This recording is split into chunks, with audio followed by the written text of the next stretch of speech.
Denis Broliquier, bonjour, vous êtes maire du 2e arrondissement, vous êtes aussi président du groupe centriste au conseil municipal. Et dans une semaine, très exactement, lundi prochain, eh bien, on va élire, vous allez élire, les élus lyonnais vont élire pour la 4e fois Gérard Collomb, maire de Lyon, parce que vous êtes d'accord avec moi, j'imagine, Gérard Collomb sera sans problème réélu maire de Lyon. Pas pour autant que l'élection n'a pas eu lieu, c'est difficile de le dire. Non, mais comme il a une majorité, c'est une élection, je parle... Il y a effectivement, Gérard Collomb est le candidat favori, mais je crois que dans cette élection, les conseillers municipaux, puisque ça ne concerne que les conseillers municipaux, vont juger une chose, c'est les conditions du départ de Gérard Collomb de son poste de ministre, dans des conditions que j'estime scandaleuses, déloyales vis-à-vis du président de la République. C'est le moins qu'on puisse dire. Est-ce que c'est déloyal vis-à-vis du président de la République ou déloyal vis-à-vis de l'État et de la responsabilité qu'il avait? Lorsque vous avez une responsabilité de ce niveau-là, le seul devoir que vous ayez, c'est de l'assumer totalement, et de l'assumer pleinement, surtout lorsque c'est une responsabilité qui touche au terrorisme, à la sécurité des Français. Donc il est parti, il a fait le choix de partir dans les conditions que l'on sait, et aujourd'hui, il claque des doigts et il souhaiterait revenir, reprendre sa place, comme si de rien n'était. Les conseillers municipaux décideront. Moi, ce que je souhaite, et j'ai écrit ce matin au maire de Lyon actuel, Georges Képénékian, au maire de Lyon démissionnaire, pour lui demander d'assurer ces élections, ce scrutin, en toute transparence. On entend dire, ça et là, qu'il y a des rumeurs de pression individuelle. Il faut absolument qu'il y ait un isoloir, il faut qu'il y ait des bulletins préimprimés, il faut que les conseillers municipaux de Lyon soient totalement libres pour un scrutin démocratique, transparent. Est-ce que vous voulez obliger les gens à passer par l'isoloir? Bien sûr. Mais c'est pas une obligation. Si, dans les scrutins habituels grand public, c'est une obligation. Là, on peut très bien demander à chacun des conseillers municipaux de passer à l'intérieur de l'isoloir. C'est, encore une fois, pour respecter la démocratie. Alors dites-moi, Denis Broliquier, c'est plus facile de travailler avec Georges Képénékian qu'avec Gérard Collomb?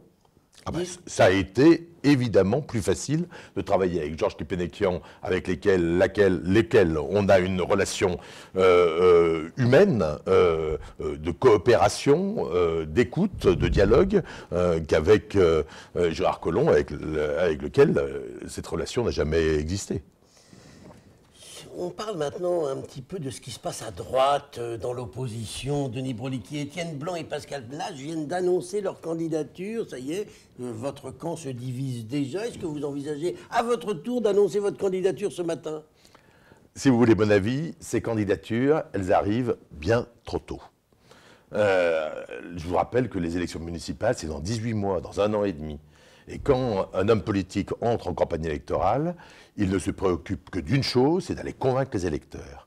Et il s'occupe beaucoup moins de sa collectivité. Or, la mairie du 6e arrondissement, la région Rhône-Alpes, la ville de Lyon, puisque Gérard Collomb aussi a annoncé sa candidature, ont besoin d'avoir des gestionnaires, ont besoin d'avoir des patrons. Et moi, je regrette vraiment cet état de campagne électorale permanente. Mais si Étienne Blanc veut être candidat, il n'est pas encore connu, il faut bien qu'il se fasse connaître, et il lui faut du temps.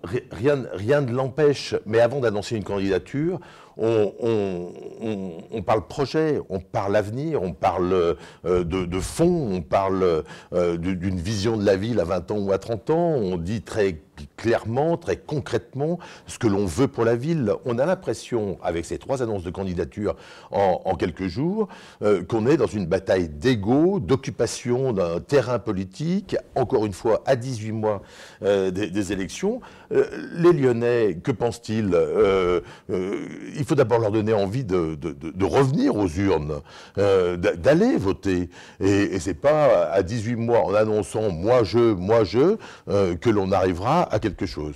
Les Lyonnais, ils voient leur qualité de vie se dégrader, c'est de plus en plus difficile de circuler à Lyon, c'est de plus en plus difficile de se loger.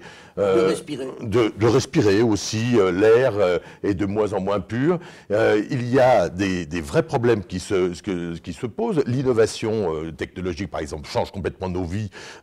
Qu'est-ce qu'elle peut changer pour le citoyen? Qu'est-ce qu'elle peut changer dans la gestion de la ville? Ça, ce sont des vraies questions. Et moi, mon temps, aujourd'hui, c'est celui de la réflexion, avec des experts, avec des groupes de travail. J'essaye d'élaborer des idées, une vision, des projets, des choses extrêmement concrètes. Et le moment venu, je les présenterai aux Lyonnais. Mais l'heure n'est certainement pas à une candidature à 18 mois des élections. Vous vous sentez plus proche de quel candidat qui s'est déclaré aujourd'hui, Denis Broliquier? Plutôt Étienne Blanc ou plutôt Pascal Blache? Moi, j'ai de la considération et de l'amitié pour les deux. Encore une fois, je regrette qu'ils partent si tôt en campagne. Et je n'aimerais surtout pas que l'on recommence les erreurs du passé, c'est-à-dire la primauté des partis, ça veut dire la querelle des égos, ça veut dire des campagnes électorales qui partent sur de mauvaises bases. Avant de nous quitter, juste un petit mot, vous finirez en 2020 votre 3e mandat de maire d'arrondissement. Est-ce que vous envisagez de repartir pour un 4e éventuellement? Moi, j'ai très envie de continuer de m'occuper de Lyon et de sa métropole. Ça, c'est une évidence.